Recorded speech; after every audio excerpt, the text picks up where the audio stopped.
It's time for another segment of Mr. and Mrs. Medicare, saving seniors from a high cost of healthcare, debunking Medicare, making Medicare easy to understand for all seniors. All guests of any of the Medicare segments receive the free ebook written by your MedicareLady.com. Here are your hosts, Paul and Sarah Finkelstein.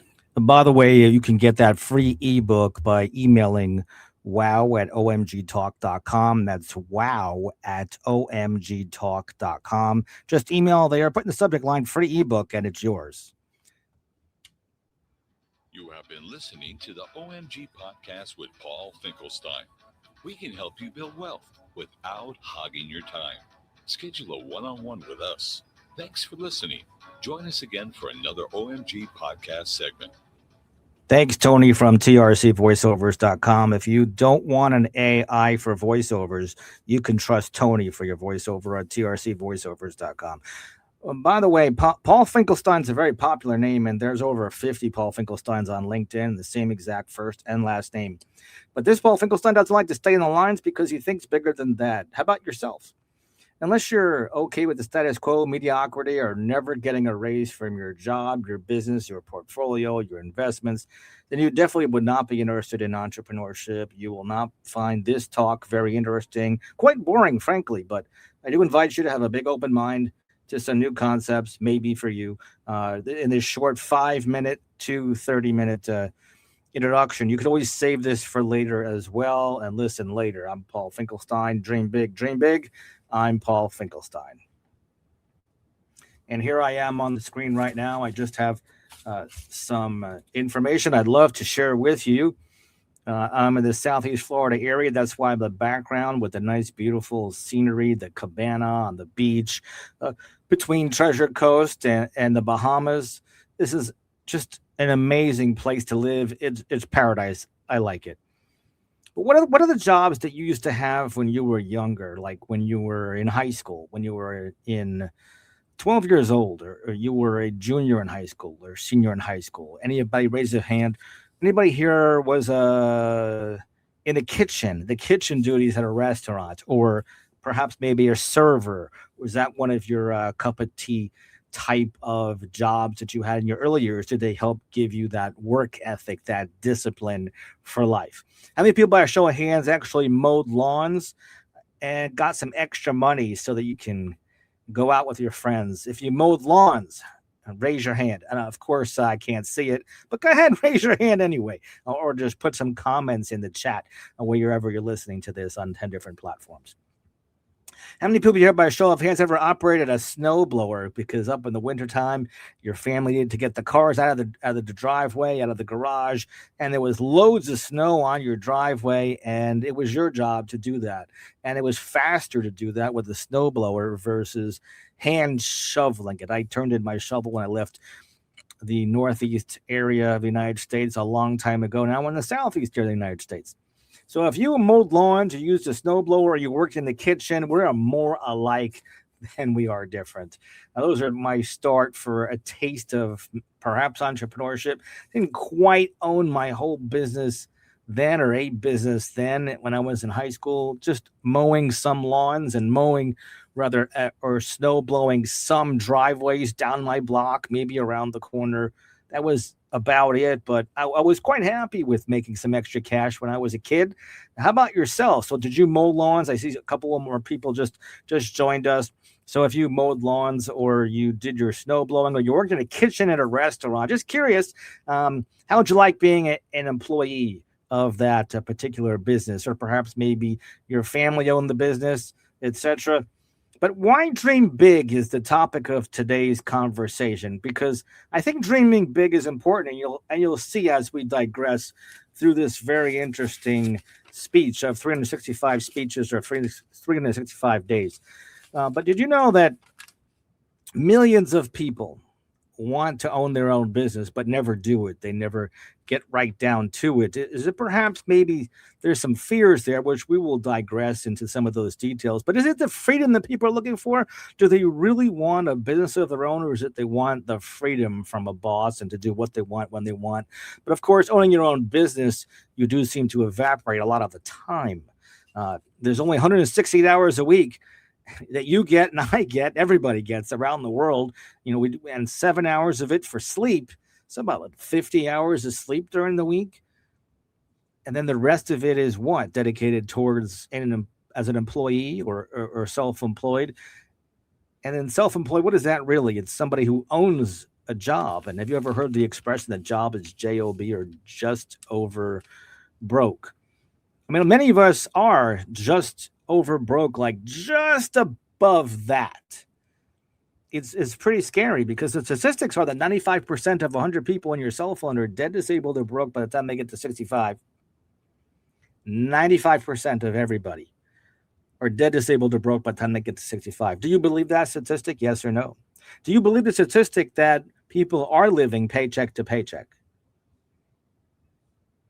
And as you get a raise, somehow your lifestyle increases and you're still living paycheck to paycheck. So why dream big? But take a piece of paper out in front of you and draw a circle on it.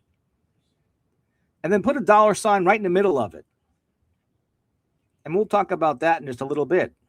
But I want to talk about the 6 curse words that amateur entrepreneurs, stumble with or have challenges with. The first word is mediocrity. I'm not going to get into too depth with these words, but maybe I'll do a sound effect for what I think about each of these amateur entrepreneurs' curse words. The first one is mediocrity. Here's the sound effect for it. Shh, like bored, put you to sleep, right? Mediocrity. If you're, thinking about that, you are bored at what's going on in your job and career. Perhaps maybe you stumbled into the word mediocrity, or you stumbled into the word tired. Another amateur entrepreneur curse word is tired. I'll also use the same sound effect. Shh. It's like the sound of someone snoring, right? And then there's the word comfortable. I could do amazing 2 stories about the word comfortable that are quite amazing. When I learned in one circumstance how to milk cows, and the word comfortable comes into play, and then the same exact word comes into play in not too far in the Southeast. Somebody's mom only knew a certain language, and I asked them what the word comfortable was in their language, and it was a very interesting discussion. But comfortable, I mean, we're all comfortable in our cup of tea, in what we do, what we know, what we do best. Comfortable. But when I think about comfortable, also kind of bored and a snore. But then there's the word procrastination, another amateur entrepreneur curse word. Procrastination. I think of this word, the big yawn, the big lazy comes into play. So then there's the 2 other words that are kind of the same, which are for amateur entrepreneurs a curse word, which will rack up to the top 6 words that I think are curse words for amateur entrepreneurs. Now it's work and effort. Pretty much the same thing, right? But when I was a while ago, I'm just going to put a little smiley face up on the screen because I'm curious what picture it's going to display. So let's see. Oh, yeah, there it is. Okay, so that picture you see on the screen is me when I was 13 years old. And there was a DJ at a party that my mom threw for me. And at this party, it was a pretty significant party, but I won't get into the details of that. What's important here is that the DJ said in this game that played with all of my friends, my classmates that came to my 13-year-old party. And all the classmates, all of my peers, friends were on one side of the dance floor. The dance floor was completely empty. On the right side of the dance floor was nobody. And everybody had to run as a test to the other side of the dance floor. So the DJ would say, Red Rover, send Johnny over. And everybody went to the other side. And you see me there pictured. I landed right on my mom's lap. She threw the party for me. And we were the last ones. We were generally, I'm pretty quick, fairly athletic, right? I hold my own. Mom, too. She played tennis as well. She played golf as well.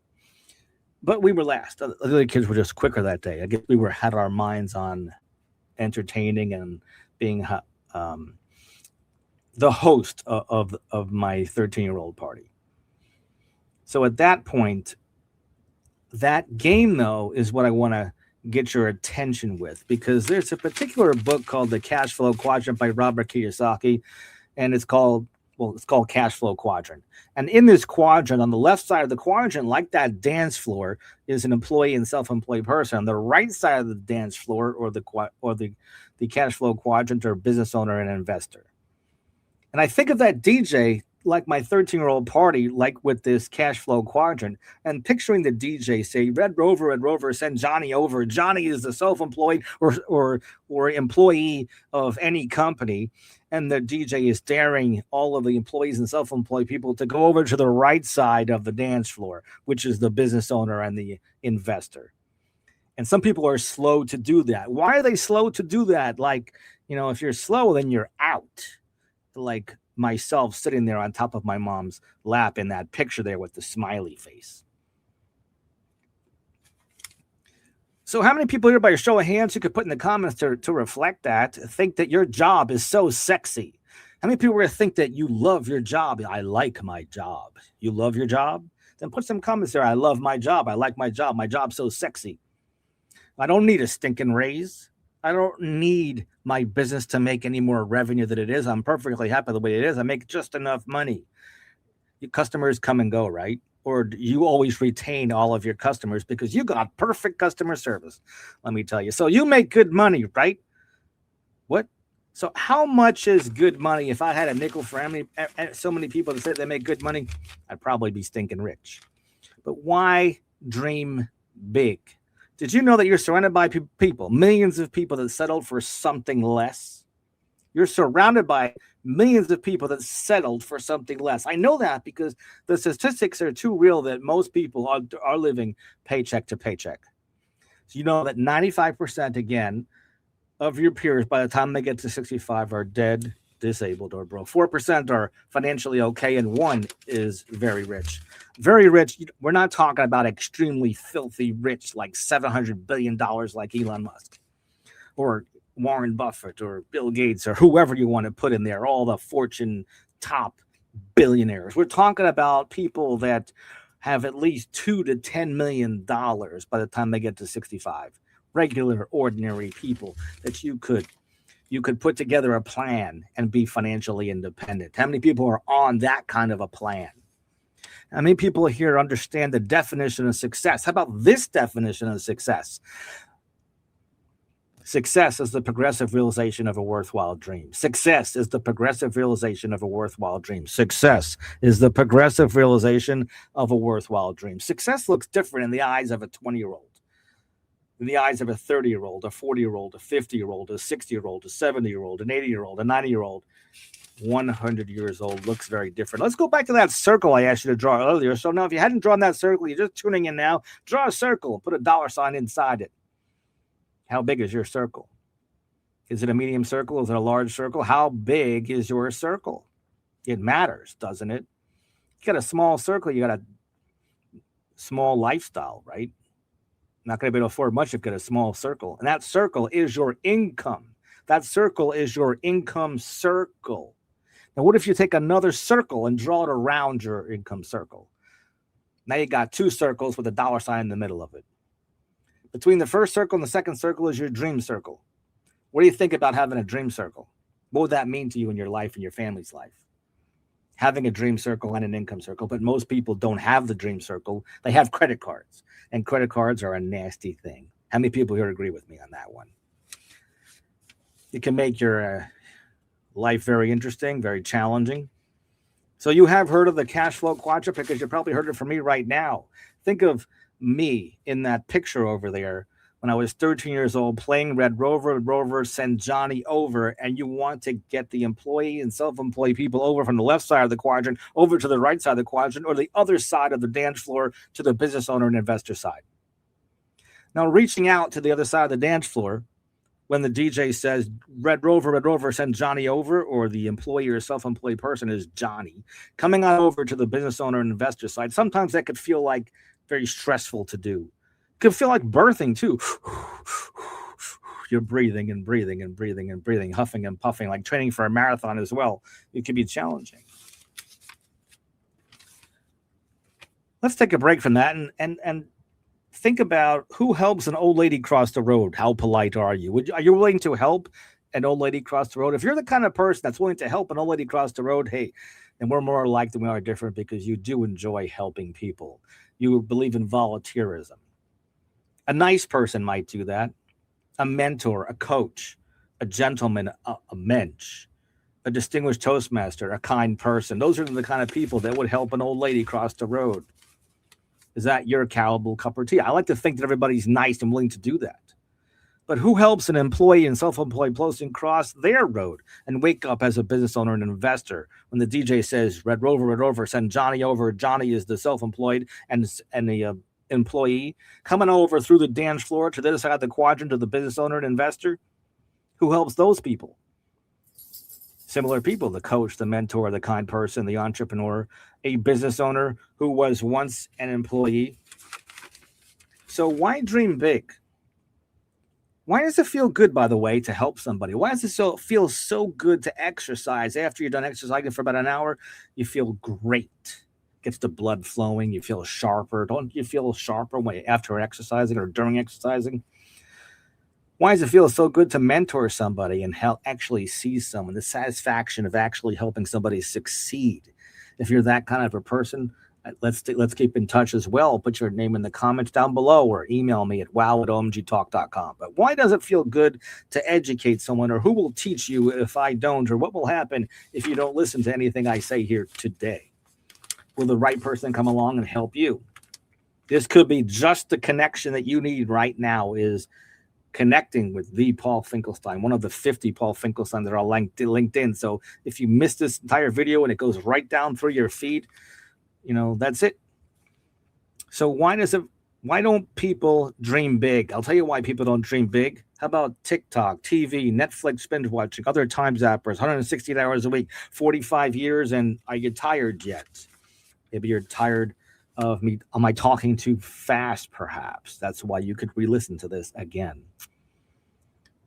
Why do people dream big, or why should you dream big? Does sick precede tired for you? Does sick and tired of a boss come into the same sentence ever for yourself? Does sick and tired of not getting a raise or increasing your revenue of your business? Are you sick and tired yet of not increasing your revenue? Are you sick and tired of being broke? Are you sick and tired of your income circle falling short of your dream circle? Why dream big? Here, let me put up on the screen a couple of dreams. I just dropped one of the piece of papers I want to show you, but here's a nice piece of paper of the Parthenon in Athens, Greece. You have any desire to do any traveling, something like that, or somewhere else in the world? Everybody's goals and dreams are individual, but why don't more people dream big? I'll give you 5 or 6 reasons: fear, lack of capital, lack of money, lack of knowledge, lack of education, lack of confidence, which Toastmasters can boost your confidence big time. And it's very economical to do. It is in a club format. You will enjoy it. You will feel comfortable on any stage, whether it's YouTube, a podcast, in person, in front of 20 people, in front of one person. But why dream big? Let me talk about the definition, or the acronym for the word fear. Here is the fear acronym I love a lot. Fear equals false evidence appearing real. False evidence appearing real. So if you got a real fear for starting your own business, maybe perhaps it's false evidence appearing real. And then you can turn it around and think of it as forget everything and run. Forget everything and run as the acronym for fear. Here's 4 books I highly recommend for the new entrepreneur, and that is Cash Flow Quadrant by Robert Kiyosaki, How to Be Rich by J. Paul Getty, Magic of Thinking Big by Dr. David Schwartz, Think and Go Rich by Dr. Napoleon Hill. If you have all those 4 things, you will have the best mindset you possibly can have. When you're ready to get a dream circle, and you will dream big, then you'll dream big. If your income circle is falling short of your dream circle and you want more, and maybe you want to improve your health, then you'll dream big. I'm Paul Finkelstein, the Paul Finkelstein. Dream big, Paul Finkelstein. I'll leave the last word for your Medicare lady. It's time for another segment of Mr. and Mrs. Medicare, saving seniors from a high cost of healthcare, debunking Medicare, making Medicare easy to understand for all seniors. All guests of any of the Medicare segments receive the free ebook written by your MedicareLady.com. Here are your hosts, Paul and Sarah Finkelstein. Tony, I got a word. I think you have a word for me also. You have been listening to the OMG podcast with Paul Finkelstein. We can help you build wealth without hogging your time. Schedule a one-on-one with us. Thanks for listening. Join us again for another OMG podcast segment. Oh, by the way, if you're wondering what that Don't Be Bruce is, just check out omgtalk.com. That's omgtalk.com and discover about not being Bruce.